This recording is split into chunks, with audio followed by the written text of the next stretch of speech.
बंजारा समाज माझं नाव राम चव्हाण, राहणार नांदेड. आज बंजारा समाजाचं आरक्षणबद्दल जे मोर्चा चालू होतं ते सुखरूपपणे पार पडलेलं आहे. आजच्या दिवसाला मोर्चामध्ये कुठल्या प्रती काही झालेलं नाही आहे. पण खरं सांगायचं म्हणजे आज बंजारा समाजाचं जे आरक्षण होतं आमचं, ते आरक्षण बरेच दिवसापासून आमची मागणी चाललेली होती.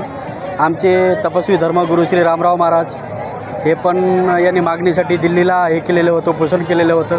1984 साली हैदराबाद गॅजेटनुसार आमच्या बंजारा समाजातील नोंदणी पण आहे. बंजारा समाजासाठी बरंच काही बंजारा समाजाने हे केलेलं आहे.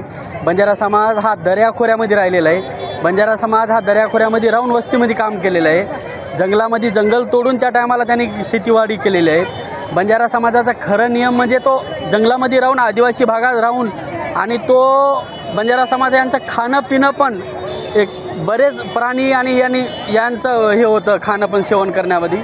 बंजारा समाजाचा ह्या कारकिर्दीमध्ये बरेच दिवसापासून जे लढा चालू आहे, तर महाराष्ट्र शासनाच्या मुख्यमंत्री साहेबाला एकच हे करत आहे की आम्हाला बंजारा समाजाला STच्या आरक्षणामध्ये समाविष्ट करा, बंजारा समाजाला न्याय द्या, एवढीच आमची मागणी आहे.